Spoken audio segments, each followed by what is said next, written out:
है ना। हमें अपनी आत्मा का बहुत ध्यान रखना है।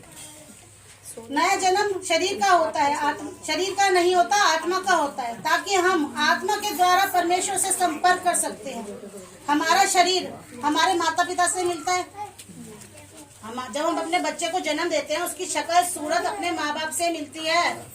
क्यों मिलती है? क्योंकि हम उनसे जन्म लिए हैं, इसीलिए उनका हमारे शरीर का जन्म हमारे माँ बाप से हुआ, इसलिए हमारी शक्ल मिलती है उनसे। तो हमारी आत्मा का जन्म परमेश्वर ने किया है, तो हमें तो परमेश्वर जैसा बनना है ना, ताकि लोग हमें देख के बोले परमेश्वर की संतान है। शरीर को देख के कोई जा रहा होता है कि शक्ल तो होती है, इसके पापा से मिल रही है, इसलिए उसका लड़का लगता है, उसकी लड़की लगती है, बोलते हैं ना।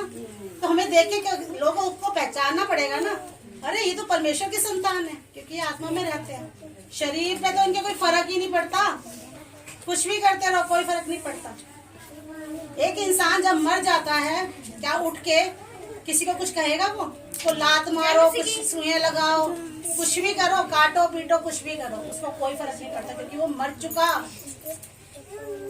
जब हम अपनी आत्मा में रहेंगे, शरीर में रहो, लेकिन उसको ऐसा समझो कि वो मर चुका। अपने शरीर को परमेश्वर को जीवता बलिदान चढ़ा दो। जब हम जीवता बलिदान अपने शरीर को परमेश्वर को चढ़ा देंगे, तो कोई आशा रह जाएगी, कोई उम्मीद रह जाएगी, कोई फर्क नहीं पड़ेगा, कुछ भी होता रहे, कितना पैसा पड़ा रहे, कोई हमें कुछ फर्क ही नहीं पड़ेगा। क्या करेंगे उस पैसे का? क्योंकि जो हमारे शरीर की इच्छाएं है ना, वो हमको हर पाप करने के लिए मजबूर करती हैं। जब अपनी उस इच्छाओं को खत्म कर देंगे, तो पाप कहाँ से होगा? नहीं होगा। Hallelujah, hallelujah. परमेश्वर ने मनुष्य को अपनी आराधना करने के लिए बनाया, अपनी प्रशंसा करने के लिए बनाया। परमेश्वर ने अपने मनुष्य को किस लिए बनाया था? अपनी आराधना करने के लिए, अपनी प्रशंसा करने के लिए, है ना। मनुष्य परमेश्वर का, मनुष्य की आत्मा परमेश्वर का दीपक है, पर मनुष्य जानवर नहीं है। मनुष्य जानवर नहीं है। क्या मनुष्य किसी जानवर से दोस्ती कर सकता है? नहीं कर सकता।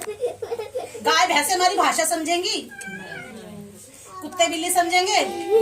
नहीं समझेंगे, क्योंकि मनुष्य एक आत्मा है, जानवर में आत्मा नहीं होती।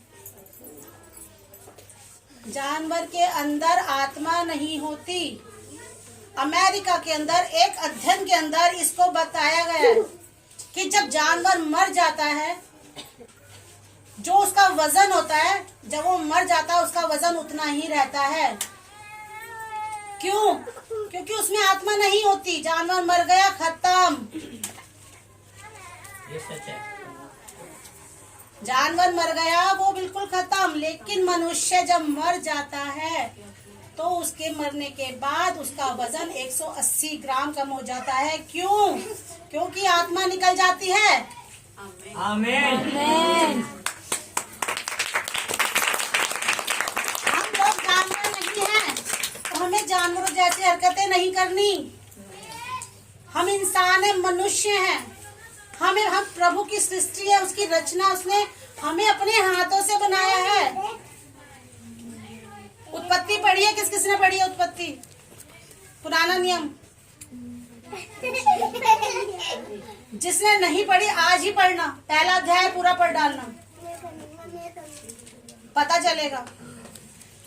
पूरा अध्याय पढ़ना उत्पत्ति का, उसमें बहुत कुछ पता चलेगा आप लोगों को। मनुष्य जब मर जाता है, तो उसका 180 ग्राम वजन कम हो जाता है, उसकी आत्मा निकल जाती है। और ये सच है। अमेरिका में बहुत बड़े वैज्ञानिक ने इसका अध्ययन भी किया है। ये हमको सब कुछ बाइबल कॉलेज में बताया गया, पढ़ाया गया हमको, और हम लोगों को इसके ऊपर एक बहुत बड़ा लेक्चर भी दिया गया था। काफी बड़ा है वो, तो मैं इतना टाइम नहीं है कि मैं आपको, लेकिन आगे क्लास होगी तो मैं आपको आगे सब बताती जाऊंगी, ठीक है। और मनुष्य, और एक बात बताइए,